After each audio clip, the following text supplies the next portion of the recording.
오늘 말씀의 제목은 우리의 목자가 되신 우리 하나님, 주는 나의 목자시니라는 제목으로 말씀을 전하겠습니다. 시편 23편은 성경에서 가장 유명한 본문 중에 하나가 아닐까 생각합니다. 아마 신약에서 하나를 뽑는다면 마태복음 6장 우리 예수님께서 가르쳐 주신 주님의 기도가 아닐까 생각하고, 구약에서 한 장을 꼽는다면 시 23편이 아닐까 생각해 봅니다. 오늘 이 말씀을 통해서 다시 한번 여러분의 삶에 우리의 목자가 되시는 하나님이 어떤 분이신지 그 의미를 새롭게 인식하는 우리가 되기를 바랍니다. 오늘 설교 서론으로 소속감에 대해서 이야기를 한번 드리고 싶습니다. 이 시대에는 누구나 사람들이 소속되어 있어서 살아갑니다. 회사에 소속되어 있기도 하고, 자기 가정이 있기도 하고, 동아리에 가입이 되어 있기도 하고, 어떤 특별한 클럽이나 멤버십을 어떤 요구하는 그런 단체에 들어가서 내가 그래도 이 단체, 이 어떤 무리의 멤버이고 회원이다. 때로 어떤 사람들은 그것에 대해서 다른 사람들과 비교해서 내가 그래도 다른 사람들보다는 그래도 좋은 어떤 회원이고 멤버십을 가지고 있다라고 생각을 할 것입니다. 그래서 이 소속감은 때때로 문화적이고 정치적으로 또는 경제적인 활동 범위가 달라질 수 있다고 생각됩니다. 이 소속감은 우리 개개인들로 하여금 신분과 자격 그리고 개인의 능력을 대변하는 모습으로도 나타나는 또 다른 우리 개개인의 정체성이 아닐까 생각해 봅니다.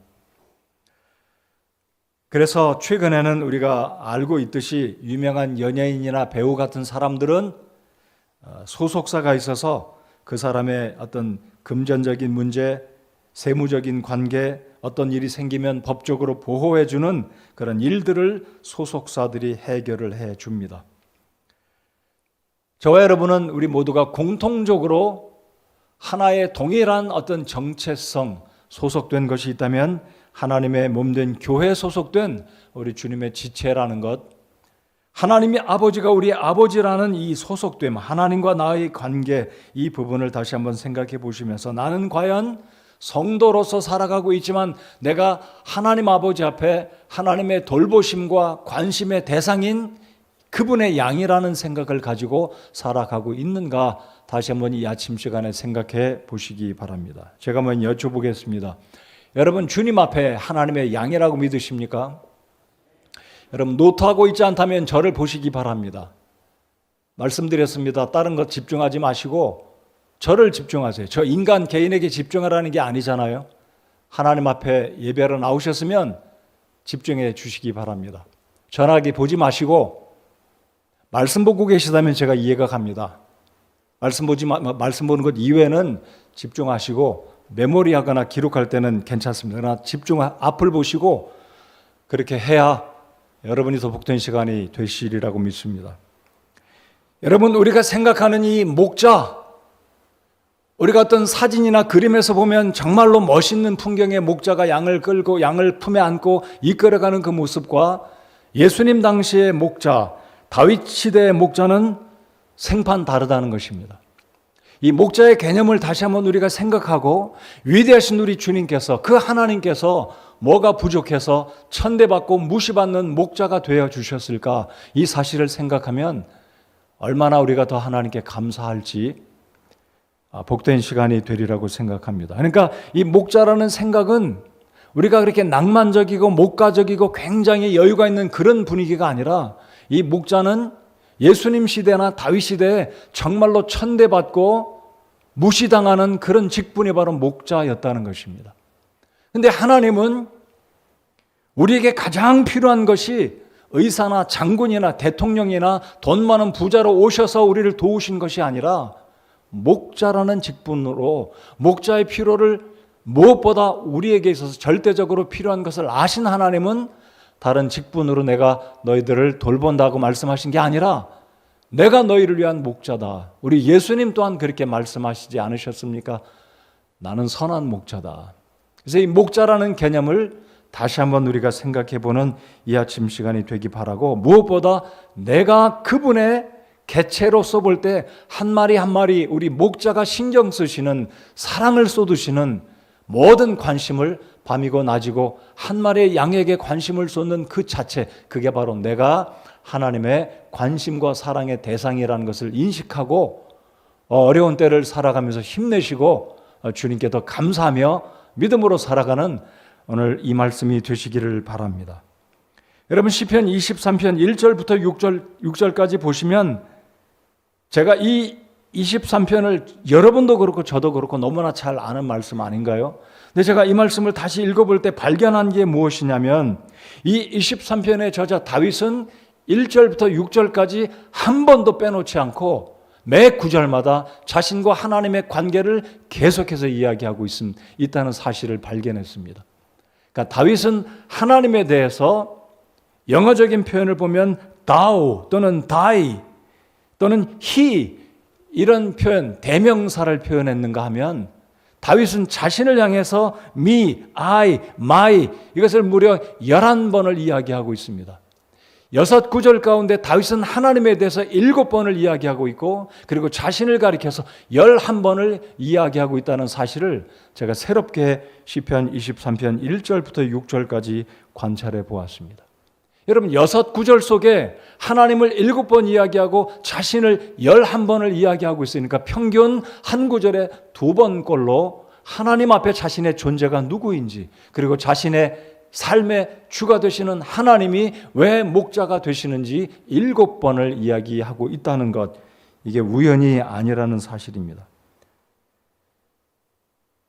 우리가 이 시편 23편을 읽고 묵상할 때 다시 한번 말씀드립니다. 단순하게 감상적이고 심리적인 위로를 받을 수 있을지 모르겠지만 진정한 깊은 영적인 의미에서 이 시편 23편을 생각한다면 정말로 우리가 살아가는 어떤 형편에 있을지라도 나의 목자가 되시는 하나님은 절대로 나를 잊으시거나 방관하시거나 방치하지 않고 24시간 일주에 7일, 1년에 365일, 1년에 52주를 한 번도 빠지지 않고 나를 향해 관심을 갖고 계시고 집중해 보고 계시고 나를 케어하시는 분이 바로 우리 하나님 아버지라는 사실을 이 시편 23편 오늘 말씀을 통해 오늘 아침 예배 나오신 여러분 모두가 확신하고 돌아가시는 마음을 품고 돌아가시기를 바랍니다.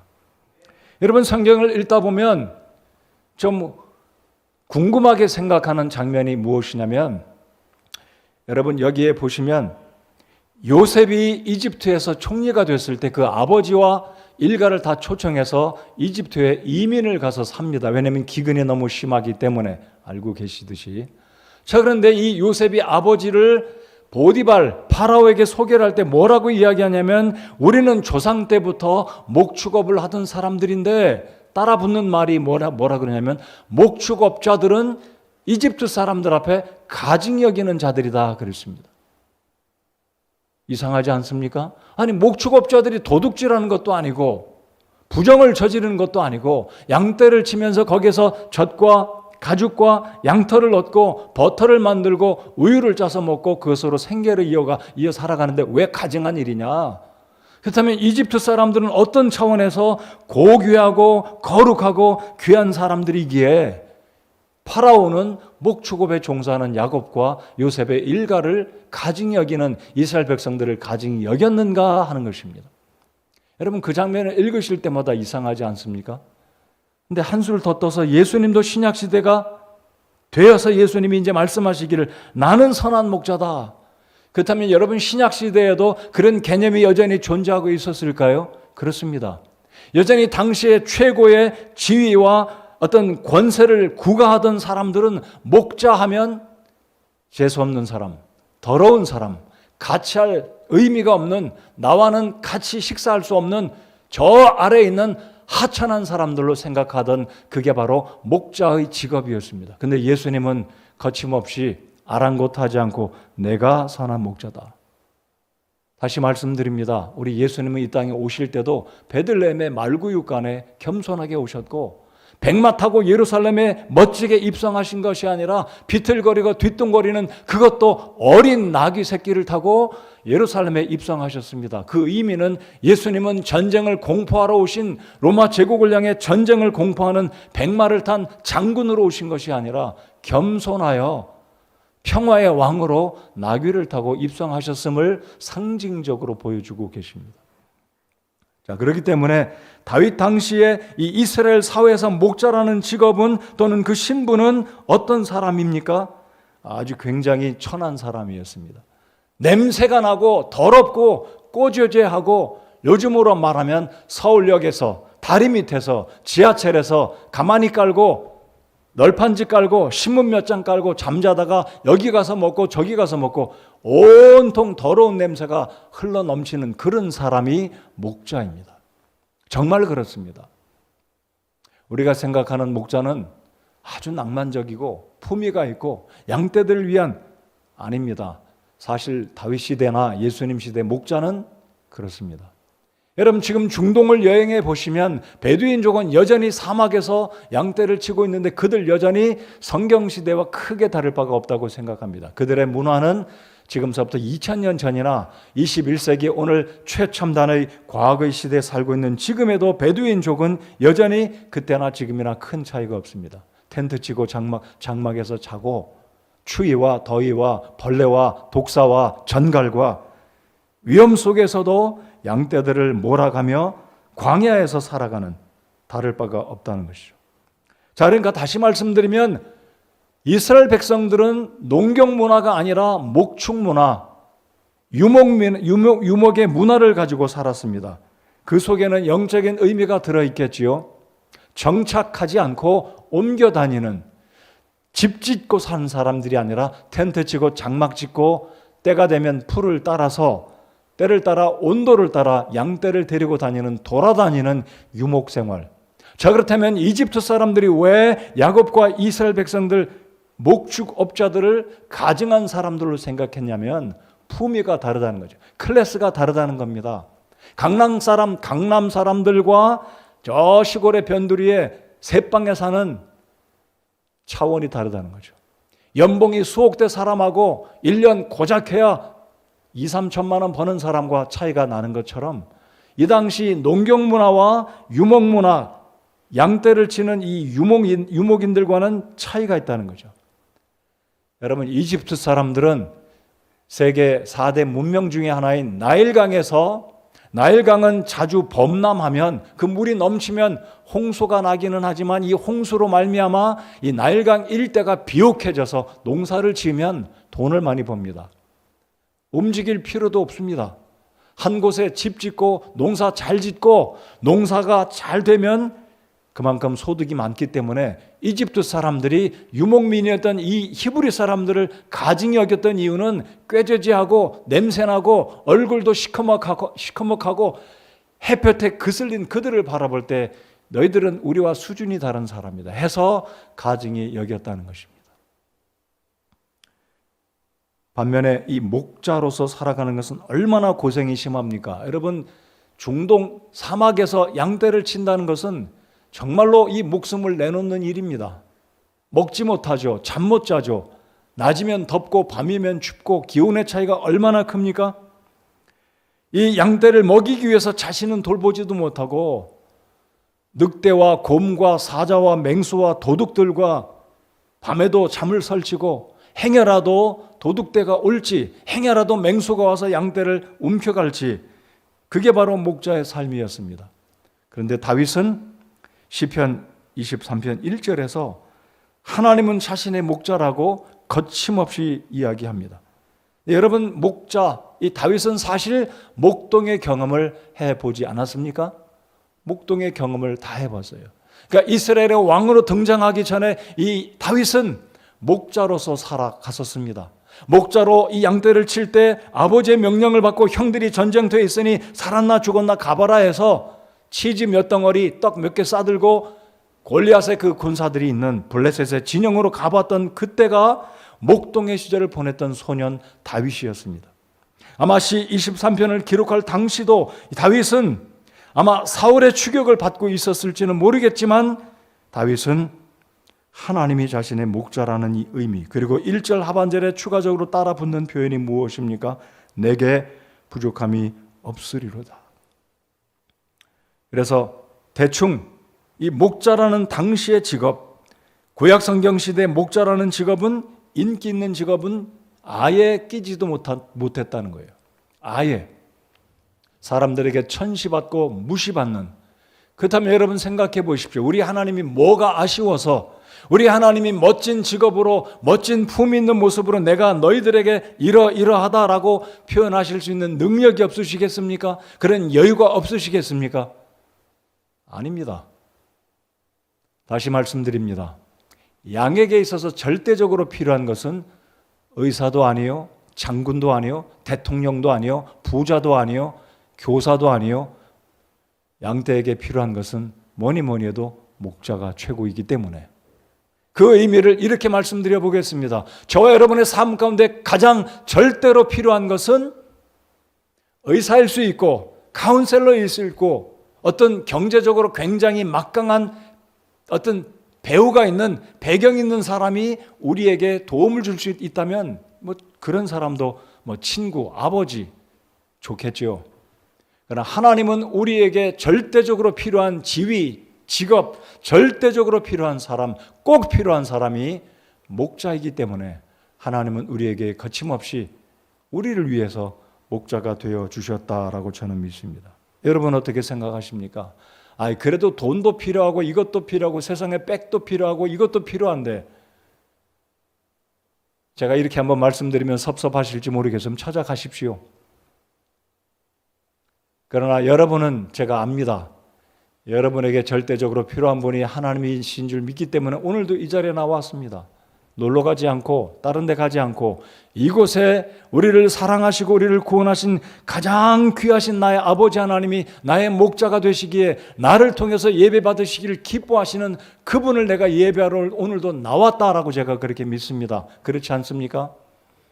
하나님이 우리 경배 받으시기 합당하신 분이고 우리를 구원하신 가장 귀하신 분이기 때문에 오늘도 우리는 정성을 다해서 그분을 예배하러 이 자리에 와 앉아 있습니다. 그렇습니까? 복 받으시기 바랍니다. 하나님이 나의 목자가 되셨다는 것 기뻐하시고 감사하십니까? 그렇게 하십시오. 그럼 하나님이 모르시겠습니까?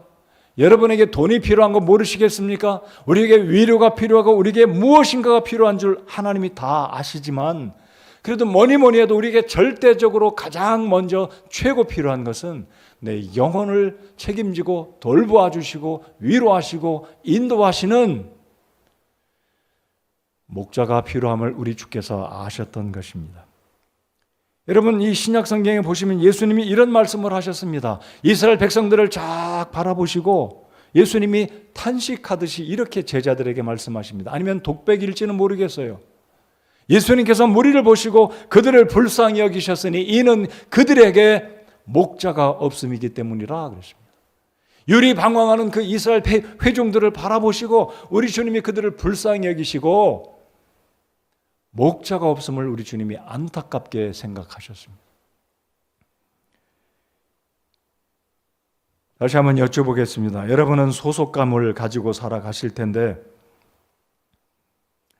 내가 하나님의 백성이고 하나님의 교회에 소속된 주님의 교회의 일원이고 하나님이 나를 사랑하시고 아버지 하나님이 나의 목자가 되시고 나를 구원하신 우리 주님께서 나의 선한 목자가 되신다는 이 사실을 잊지 마시고, 나는 목자에게 속한 하나님의 그 양우리 교회에 속한 하나님의 넓은 이 큰 차원에서 하나님 나라의 구원받은 백성들 무리 가운데 한 사람으로 속해 있다라는 사실을 이 아침 시간에 다시 한번 굳건하게 확신하시고 감사하시면서, 나의 목자 되신 주님, 나는 주님의 소유이시고 주님은 나의 목자가 되심으로 인해서 감사드립니다 라는 확신을 다시 한번 되뇌이는 이 시간이 되시기 바랍니다.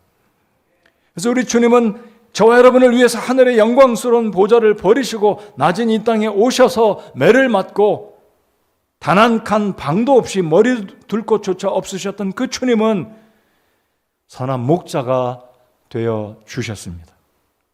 거룩하고 위대하신 하나님께서 저와 여러분의 목자가 되셔서 우리의 최고의 사랑과 자비를 베푸시고 선대해 주시고 계시는 그 사랑을 다시 한번 이 아침 시간에 확신하고 감사하면서 우리의 삶에 찾아오는 이런 고난 저런 고난 어려운 역경들을 능히 견뎌낼 수 있는 힘이 바로 목자가 되시는 주님 안에 있을 때, 주님의 품 안에 있을 때, 우리 주님의 인도하심과 보호하심 가운데 있을 때 맹수가 와도 도적대가 와도 우리는 안전하게 우리 주님의 은혜의 보호하심 가운데 살아갈 수 있다는 사실을 다시 한번 확신하실 수 있는 여러분들 되시기 바랍니다. 그래서 1절에 주는 나의 목자시니 내게 부족함이 없으리로다 그랬습니다. 시편 34편을 잠깐 한번 열어보시겠습니다. 시 34편 10절입니다.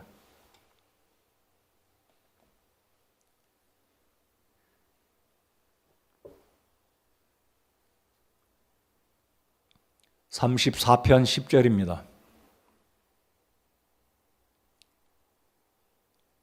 다 같이 10절을 읽겠습니다. 시작. 젊은 사자들은 부족하여 굶주릴지라도 주를 찾는 자들에게는 모든 좋은 것이 부족하지 아니하리로다. 다윗이 고백했습니다. 시 34편도 다윗이 있었습니다. 잘 보십시오.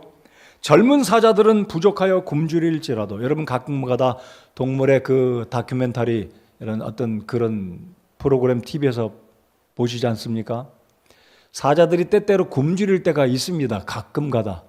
일반적으로 늙은 사자, 숫사자, 늙은 암사자, 힘이 없어서 달려가도 스피드가 없는 사자들은 먹이를 잡으려고 하지만 기력이 안 되니까 민첩하지도 않고 빠르지도 못하니까 굶주리게 일상인데, 여러분 젊은 사자는 대체로 굶주리지 않습니다.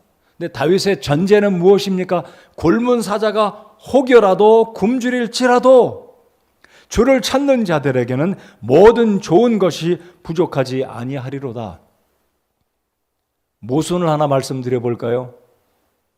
내가 예배를 잘하고 11조 잘 드리고 기도생활 나름대로 열심히 하고 하나님 앞에 내가 최선을 다해서 그리스도인으로서 믿음 생활 잘하는데 여전히 내 삶에 부족함이 많다면 이 34편 10절 잘못됐네, 하나님 이 약속 못 지키시네 라고 생각하시는 분이 계실지 모르겠습니다. 여러분 이 34편 10절이나 시편 23편 1절이나 주는 나의 목자시니 내게 부족함이 없다는 이 의미는 문자적으로 우리의 삶의 모든 것이 퍼펙트하게, 돈이면 돈, 건강이면 건강, 정서적으로, 감정적으로, 영적으로 모든 것이 정말로 1절 부족하다는 의미라고 생각하십니까? 아닙니다. 저는 그렇게 생각하지 않습니다. 때때로 물질이 부족하고 건강이 넉넉지 못하고 하는 일들마다 잘 안 될 때도 있지만 여전히 다윗은 고백하기를 영적으로 주님께서 해결해 주실 것이고 과거에도 해결해 주셨고 지금은 여전히 문제가 있지만 주님 안에 맡기고 내가 주의 양이고 하나님이 나의 목자라면 문제가 없이 잘 될 것을 믿음으로 고백한 것이지, 지금 다 모든 것이 구비가 되어 있고 갖추어져 있고 완벽하니까 물질적으로도 정말로 부족함이 없기 때문에 내게 부족함이 없다고 고백한 말씀은 아니라고 저는 생각합니다. 34편 10절도 그런 측면에서 주님을 찾는 자들에게는 여전히 때때로 물질적으로 궁핍하고 고난이 있고 건강도 넉넉하지 못하지만 이 모든 것들을 초월해서 하나님께 맡기고 그래도 감사할 수 있는 이 믿음의 자세, 이 믿음의 여건, 넉넉한 마음, 이것을 가리켜서 다윗이 믿음으로 고백했다라고 저는 믿습니다. 여러분 우리 삶의 물질적인 만족을 본다면 얼마가 있어야 만족하겠습니까? 여러분의 건강이 어느 정도 돼야 건강하겠습니까? 어제 어떤 청년이 오랜만에 저를 만나더니 목사님 건강하시죠? 그래서 제가 빙그레 웃으면서 내가 건강하지 못하다. 나이가 드니까 이제 여기도 아프고 저기도 아프고 그렇다. 너도 그렇지. 내가 생각해보니까 너도 속병이 있잖아. 걔 이제 20대 중반이에요. 대학생인데. 야, 우리 모두는 때때로 건강이 넉넉하지 않아. 그래도 우리는 이렇게 살아있어. 건강하게, 감사하게. 그러지 않습니까? 여러분 보십시오. 건강 정말 100% 나는 정말 머리서부터 발끝까지 전혀 문제 없다고 하는 분 생각해 보십시오. 그런 분 계신가요? 뭐 눈도 아프고 귀도 안 들리고 뭐 기침도 나오고 발도 아프고 발가락도 아프고 관절도 아프고 머리도 아프고 다 그렇습니다. 그럼에도 불구하고 우리가 하나님께 감사를 드리며 살아야 되는 이유는 하나님이 여전히 나의 목자가 되셔서 나를 보고 계시고 알고 계시고 케어해 주시고 100% 내가 생각하는 이상적인 어떤 조건에 다다르지는 못했을지라도 나 괜찮다. 이 정도면 살만하고 감사하다. 지금 병원에 가보십시오. 수혈하면서 중환자실에 있는 분보다는 좋지 않습니까? 어제 죽은 사람보다는 더 오래 살고 있지 않습니까? 적어도 하루 더 살았잖아요. 어제 죽은 사람보다 여러분은 지금 하루 더 살았잖아요.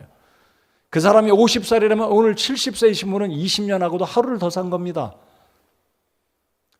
바로 이런 믿음으로 하나님이 나의 목자가 되시기에 경제적으로 어려움이 있고 정신적으로 스트레스가 오고 많은 삶의 고난들이 온다 할지라도 하나님이 여전히 나를 돌보아 주시고 인도하시고 지키시고 보호하시고 필요들을 공급하실 것을 믿기 때문에 우리는 하나님께서 나의 목자가 되심을 다시 한번 감사하고 믿음으로 주님께 이것은 나의 특권이다. 나 같은 사람을 하나님이 양으로 삼아주시고 염소가 아니라 구원해 주신 하나님의 양무리 가운데 하나님의 양의 우리 가운데 들어있는 구원받은 주의 백성이 된 것 자체를 기뻐하며 살아가야 한다는 것입니다. 그렇습니까? 자, 1절에 여호와는 나의 목자시니, 자, 1절부터 6절까지 이제 성경에 등장하는 여호와 무엇 우리가 잘 아는 것 가운데 하나가 여호와 이레. 한번 따라서 해보시겠습니까? 여호와 이레. 여러분 성경에 보면 여호와 하고서 무엇 따라 붙는 수식어가 7개, 정확하게 8개가 있는데 오늘은 시편 23편을 통해서 7개 여호와 무엇을 한번 살펴보면서 그 하나님이 나의 목자가 되신다면 하나님은 무엇인가, 어떤 분인가 살펴보겠습니다. 첫 번째 거는 주보에 제가 적어두었습니다. 첫 번째는 여호와 로이. 이 로이란 말은 라아에서 왔습니다. 히브리어 라아란 말은 먹이신다. 그래서 여호와 로이는 나의 목자가 되신다. 오늘 이 아침 시간에 다시 한번 확신하고 돌아가시기 바랍니다. 하나님은 나의 목자가 되신다. 하나님은 저 사람의 목자가 아니라 저 사람의 목자일 뿐만 아니라 나의 목자가 되신다. 조시는 분 정신 차리십시오. 제가 까다로운 목사가 돼야 할 것 같습니다. 아무래도 제가 그냥 유순하고 편하게 쉽게 넘어가지 않고 때때로 화도 내고 여러분의 이익을 위해서 졸지 마시고 졸더라도 좀 정신 차리시고 정신 차리려고 하는데 조는 건 어쩔 수 없어요. 눈 크게 뜨시고 제가 설교하다가 가끔가다 이렇게 멈추고 이렇게 이야기합니다. 여러분의 유익을 위해서 졸리시면 눈 뜨십시오. 여호와 로이 하나님은 저와 여러분의 목자가 되십니다. 그래서 목사라는 말은 똑같은 측면입니다. 패스초에서 온 말 아닙니까? 목자, 목초지, 목장. 그래서 이 여호와 로이, 하나님이 나의 목자라는 이 첫 번째 1절에서 다윗이 고백한 여호와는 나의 목자, 주 하나님은 나의 목자가 되시는 여호와 로이. 요한복음 10장 11절에 14절에 우리 주님도 동일하게 말씀하시기를 나는 선한 목자다 그랬습니다. 이제 1절 하반절에 보시면 내게 부족함이 없으리로다. 이제 두 번째는 여호와 이레. 부족함이 없다는 것은 나의 필요를 예비하시기 때문에 나의 필요를 정확하게 아시는 그 하나님이 필요를 예비하시는 그 주님을 여러분의 믿음의 삶 가운데 경험하는 축복이 있기를 바랍니다. 여러분 경험해 보셨죠? 하나님께서 어떻게 그렇게 하셨으면 내가 꼭 필요할 때 정신적인 필요, 물질적인 필요 어떤 것이 필요했었는데 어떻게 하나님이 그렇게 하시고 정확하게 정확한 때에 공급해 주셨을까? 이런 은혜가 우리의 삶에 뒤따를 것이라고 믿습니다. 여호와 이레의 축복.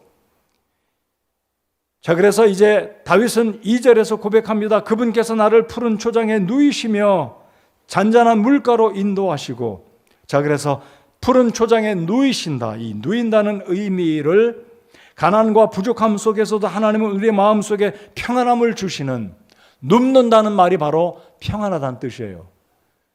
여러분, 우리가 때때로 피곤하고 일할 때 이제는 그만하고 발 뻗고 좀 딱 누워볼 때 이렇게 좋은 걸 얼마나 누우면 피곤할 때 누우면 얼마나 편합니까? 그때가 바로 하나님이 말씀하신 여호와 샬롬의 순간입니다. 샬롬. 여러분 누워 보셨잖아요. 피곤할 때 일 많이 하다가 잠깐 1분이라도 브레이크 타임을 갖게 될 때 잠깐 누울 때 쫙 사지를 다 뻗고 누울 때 그때 오는 편안한 느낌. 바로 이게 다윗이 고백한 그분께서 나를 푸른 초장에 누이시며 누인다는 의미가 바로 샬롬입니다. 하나님의 평안함이 우리의 정신 속에, 우리의 육체 속에, 우리의 영혼 속에, 우리의 삶 가운데 많이 정말 필요합니다. 하나님의 평안함이 여러분의 심령 속에 찾아오는 은혜가 있기를 간절히 소원합니다. 우리 한번 옆 사람을 향해서 외쳐볼까요? 샬롬. 샬롬. 이게 예루살렘의 살렘 샬롬입니다. 하나님의 평강이 오늘도 여러분의 마음 속에, 여러분의 일터와 가정 속에, 우리 나라 위에 이 하나님의 샬롬, 여호와 샬롬의 은혜가 있기를 간절히 소원합니다. 근데 여러분 하나님 말씀에 보면 악인에게는 평안이 없느니라 그랬습니다. 악인에겐 돈이 많을 수도 있습니다. 악인도 여전히 건강하고 이 세상의 권력과 권세를 누리는데 사실은 그 속에는 하나님으로부터 말미암는 진짜 평안, 누워있는 그 평안함.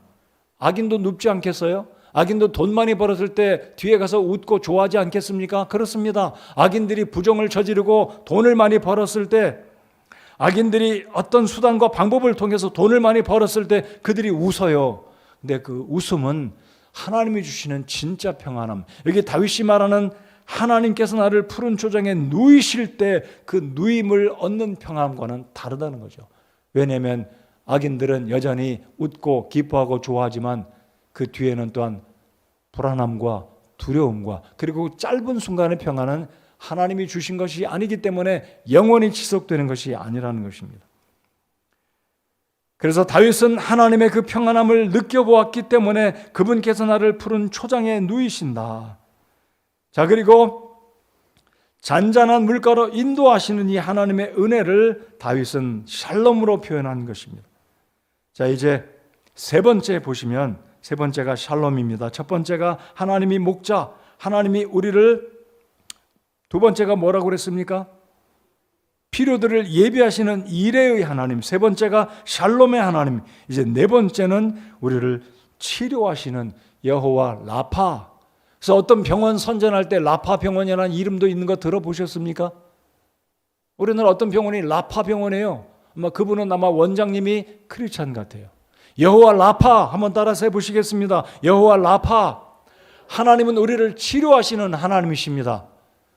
우리를 그냥 두지 않으시는 치료하시는 하나님, 우리의 몸을 치료하시고 우리의 마음을 위로하시고 우리의 영혼까지도 치료하시는 하나님이십니다. 자, 3절을 보시면 내 혼을 회복시키시며, 회복시키신다는 의미는 라파, 하나님이 우리를 치료하신다, 우리를 회복시켜 주신다는 의미가 되는 것입니다. 출애굽기 15장 26절에서 하나님은 여호와 라파의 말씀을 출애굽기 15장에서 언급하십니다. 그래서 다윗은 하나님은 우리를 치료하시는, 회복시켜 주시는 자비하신 주님이심을 3절에서 이야기하고 있는 것입니다. 자신의 이름을 위하여 의의 행로들로 나를 인도하시는도다. 이제 다섯 번째로 의의 길로, 올바른 길로 여호와 지드케누. 여호와 지드케누는 예레미야 23장 6절에 언급됐는데 하나님은 우리를 올바른 바른 길로 인도하시는 하나님이시다. 자, 그러니까 목자의 인도함 가운데 있는 양떼들은 절대로 두려워할 필요가 없는 것입니다. 우리가 사람인지라 내 사업 어떻게 될지 두려워합니다. 앞으로 1년 후 내 삶이 어떻게 될지, 내 가족들 어떻게 될지, 내 자식들 어떻게 될지 염려하는 것이 사람의 본능입니다. 다윗은 하나님이 1절에서 선포하기를 주는 나의 목자시니 여호와 라아, 여호와 로이, 여호와 이레, 여호와 샴마, 여호와 샬롬 계속해서 선포하는 의미가 1절의 주관적인 1절의 기초가 된 하나님이 목자가 되시는 그분은 나를 또한 치료하시고 올바른 의의 행로들로 인도하신다는 것입니다.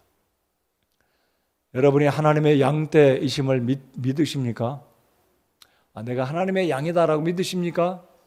자, 그럼 그 전제로 이 말을 한번 이어가지고 생각해 보겠습니다. 하나님이 나의 목자인데 하나님이 나를 풀도 없고 메마른 길로 결국은 낭떠러지로 인도하고 결국은 사자의 입으로 인도하고 결국은 늑대떼가 가득한 그곳으로 인도해서 자기는 도망가 버리고 나를 버리고 갈 것이다. 이게 의의 길인가요? 올바른 행로로 인도하신다는 의미가 무엇이겠습니까? 내가 목자를 따라가기만 하면 그곳에는 안전함이 있고 보호함이 있고 길을 잃어버렸을지라도 다시 정로로 되찾아올 수 있고 그 속에는 먹을 것이 있는, 나의 양식이 있는, 나의 정신적인 필요와 물질적인 필요와 영적인 필요가 있는 그곳으로 바른 길로 인도해 가는 것이 목자의 인도함, 그것에 대한 확신이 다윗에게 있었기 때문에 하나님은 나의 의의 행로들로 인도하시는 여호와 지드케누라고 고백한 것입니다. 말씀드리지 않았습니까? 다윗은 목자의 경험을 해본 사람입니다.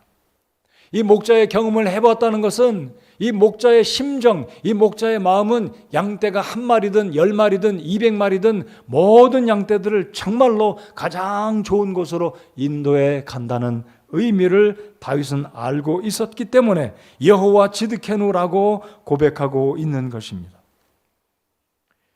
여러분, 양의 특성은 많이 들어보셨잖아요. 뉴질랜드는 뉴질랜드 전체 인구보다 양떼가 더 많다고 그럽니다. 뉴질랜드는 이 양떼들이 정말로 보기 좋은 어떤 그 놀라운 장면, 정말로 영화 속의 한 장면과 같은 기가 막힌 푸른 초원에 목자들이 양떼들을 이끌고 가는데 성경시대의 목자들은 뉴질랜드판의 목자, 뉴질랜드판의 어떤 목초지 완전히 다른 겁니다. 상황이 다르다는 거예요. 여러분, 유대 사막, 이 이스라엘 사람들 당시에 신약시대 이스라엘 사람들이 양떼를 치던 그 분위기는 뉴질랜드 생각하거나 멋있는 그림이나 풍경 생각하면 안 된다는 거예요. 거칠고 황량하고 풀이 어디 있어요? 다 사막입니다. 그럼에도 불구하고 목동의 경험을 가졌던 이 다윗은 하나님은 나의 목자이신데 그분은 나를 절대로 바른 길로 인도한다는 확신을 가지고 여호와는 나의 지드케누, 의의 길로 나의 사업과 나의 건강과 나의 미래와 나의 가족과 내 아내와 남편, 나의 부모를 인도해 갈 것을 확신하며 기록했다는 것입니다. 사랑하는 성도 여러분들, 여러분이 당면한 오늘 이 시대의 상황은 내일 기약이 없고 내일 소망이 없어 보입니다. 하나님이 살아계시다면 내가 그렇게 기도를 해도 하나님이 역사하신다면 나를 이 모양으로 여전히 그냥 두고 계시지는 않기를 바라는 마음이 우리의 희망이고 우리의 바람일 수 있을 것입니다.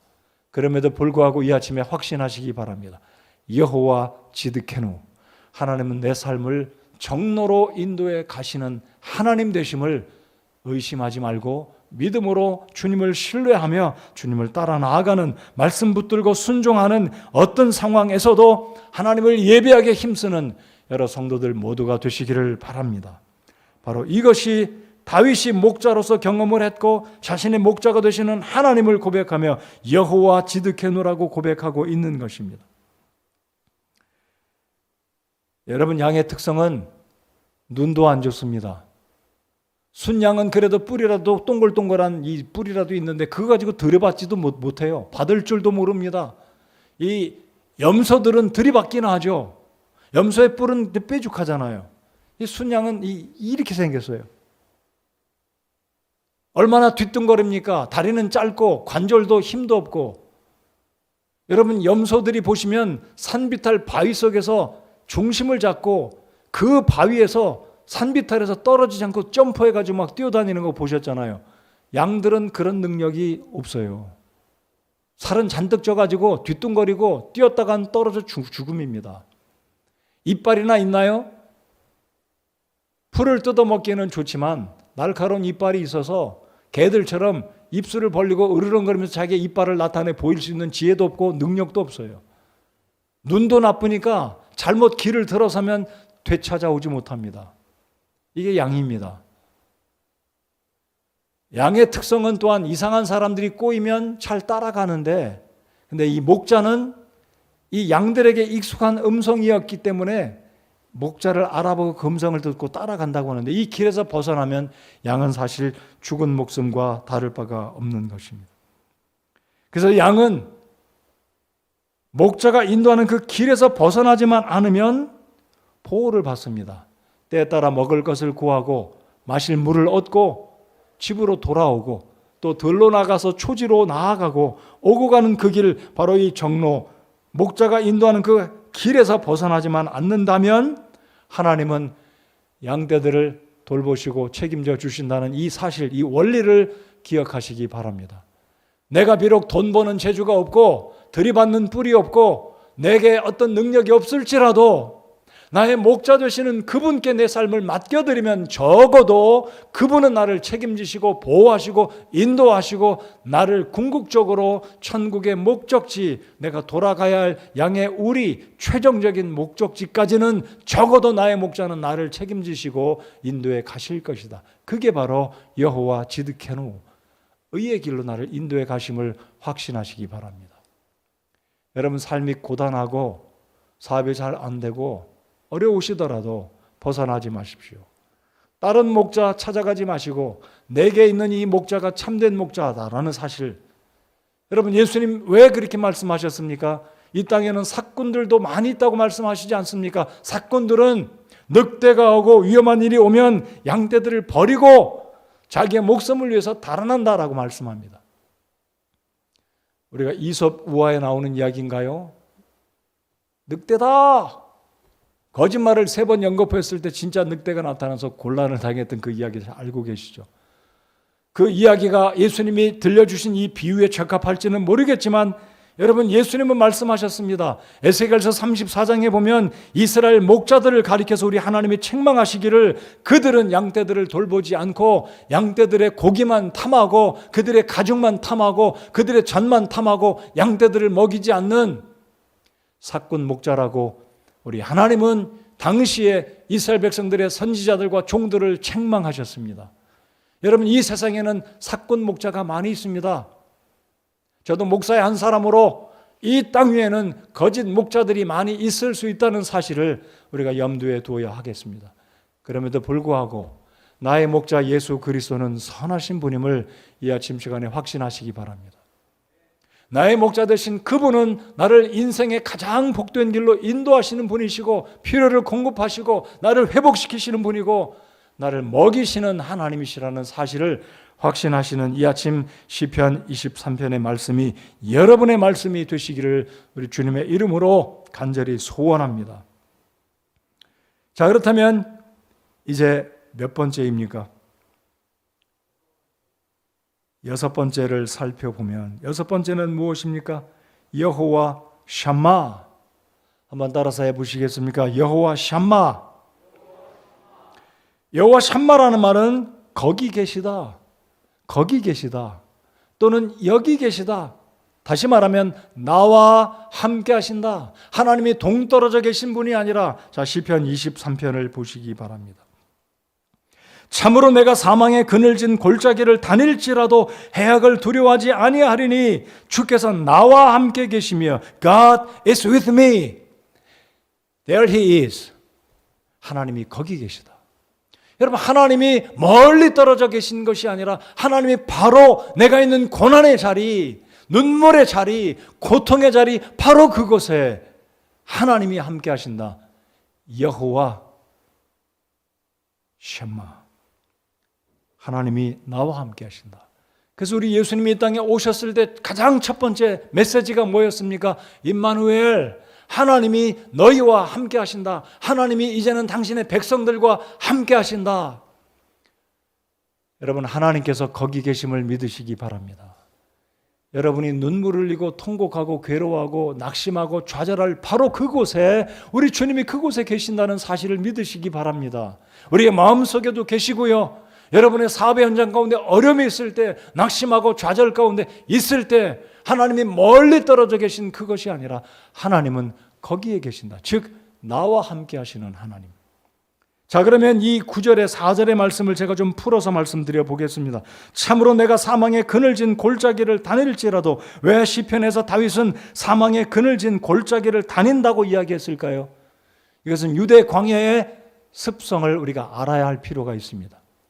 여러분, 유대 사막은 말씀드렸듯이 뉴질랜드나 호주나 굉장히 초지가 많은 미국의 어떤 텍사스의 초지로 덮인 그럴듯한 분위기의 목장이 아니라 정말 두렵고 무서운 아무것도 없는 사막 한가운데 이 목자가 양떼들이 이끌고 가는데, 이 목자가 어디로 인도하냐면 내가 참으로 사망의 그늘진 골짜기를 다닐지라도, 여기 내가 누구라고요? me, I, my. 아까 말씀드렸죠.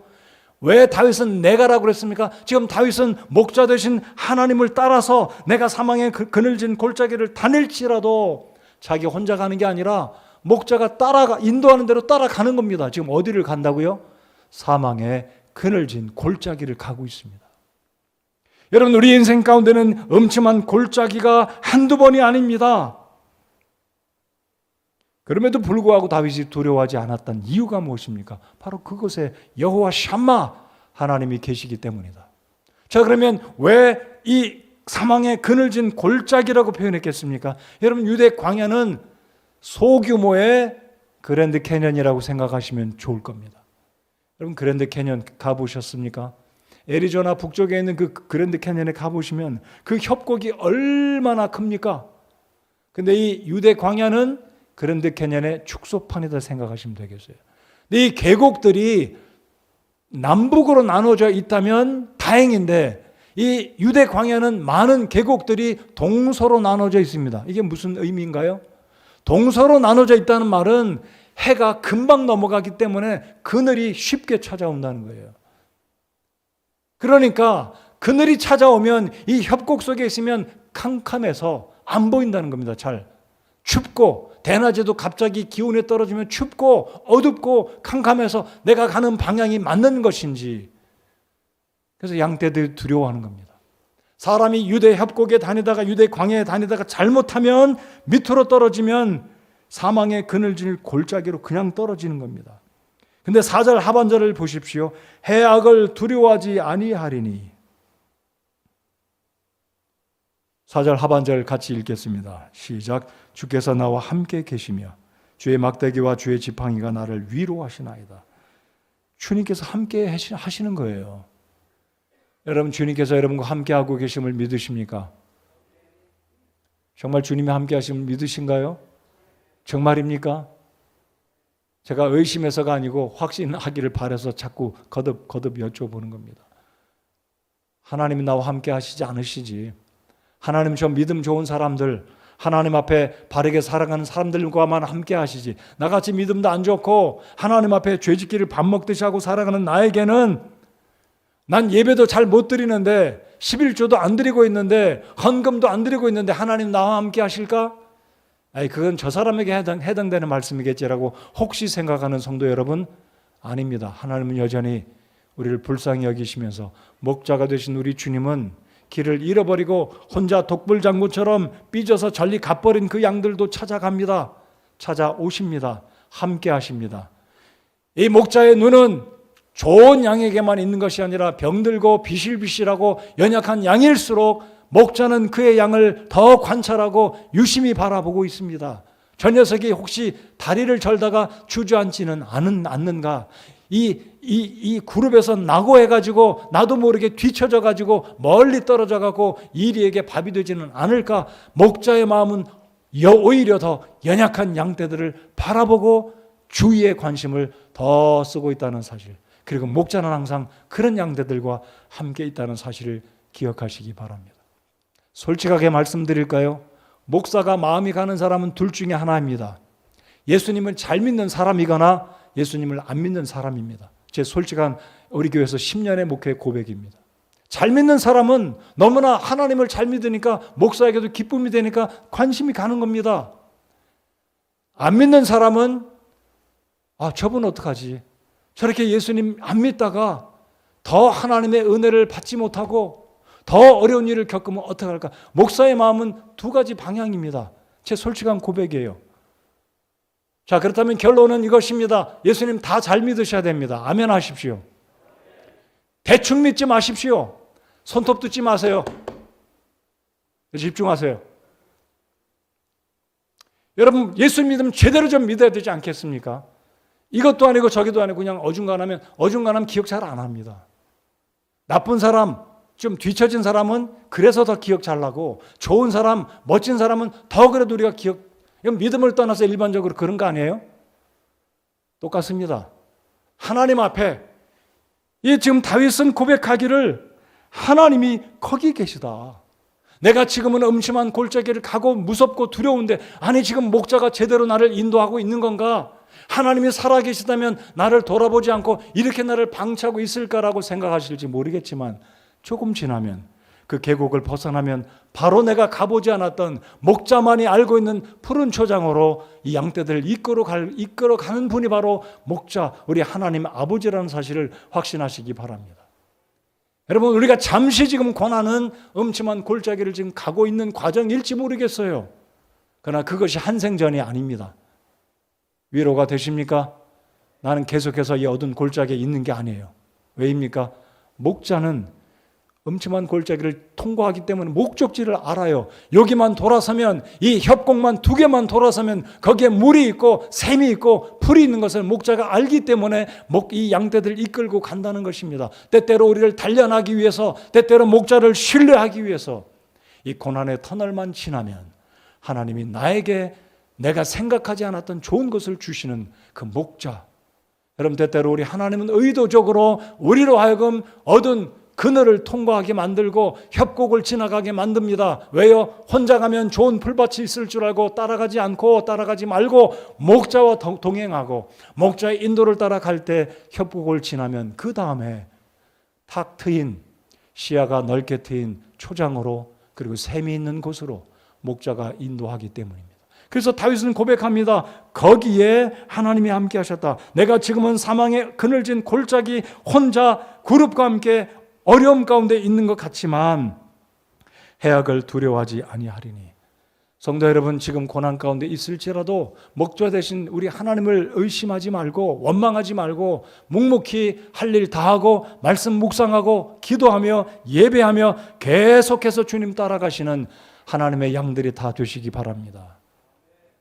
잠시의 이 고난의 터널은 잠시 축복을 향한 과정이다라고 생각하시고 주님을 따라 나아가시는 여러분들 되시기 바랍니다. 자, 한 가지 이제 말씀을 정리하면서, 여러분, 구약 성경에 이 아합 왕과 이세벨은 지독하게 우상을 섬겼던 사람입니다. 온 이스라엘 백성들을 이 바알신을 섬기게 만들었습니다. 이 바알은 농경 문화에 가나안 족속들이, 가나안의 부족들이 1등 신으로 섬겼던 바알 신이었습니다. 왜입니까? 농경 문화 가운데 비는 절대적이기 때문에 농사의 풍요를 주관하는 신이 바알이었습니다. 그러니까 이 가나안 땅에 정착하고 농경 문화에 익숙했던 가나안 족속들은 모두 다 바알을 섬기는 겁니다.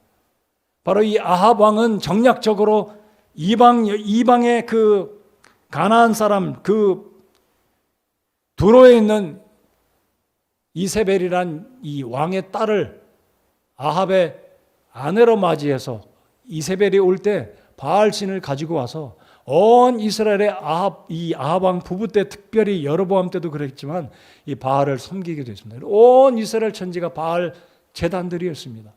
이스라엘 선지자들조차도 바알신을 섬기는 선지자들로 바글바글했습니다. 그래서 엘리야가 450명을 초청하지 않습니까? 과연 누가 참 신이냐? 갈멜산에 그들을 집결시키고 그들의 단을 만들고, 엘리야도 단을 만들고, 누가 진짜 신이냐 대결해보자. 450명이 하나님께 기도한 게 아니라, 이스라엘 선지자들이 하나님께 기도한 게 아니라 바알신에게 기도합니다. 응답이 있습니까? 없잖아요. 당연히 없죠.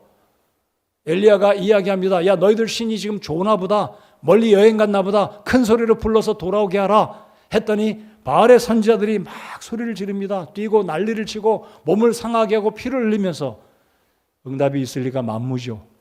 드디어 엘리야가 기도합니다. 무릎을 꿇고 무릎 사이에 머리를 넣고 간절히 기도했을 때 하나님께서 엘리야의 기도를 들으시고 하늘에서 불이 내려서 제단을 다 불태웁니다.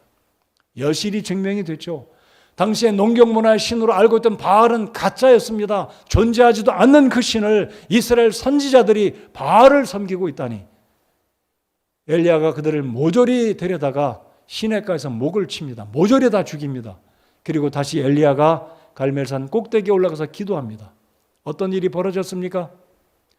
엘리야가 기도했더니 3년 반 기근이었어요. 여러분, 3년 반 기근이라는 것은 이 당시에 충격적입니다. 농경 문화에 바알 신이 비를 내려주는 줄 알았던 이들에게, 아니 바알이 일을 하지 않는 거예요. 3년 반 비가 안 내린다는 것은 이들로 하여금 바알에게 어찌 보면 회의감이 들도록, 바알이 무슨 일인가.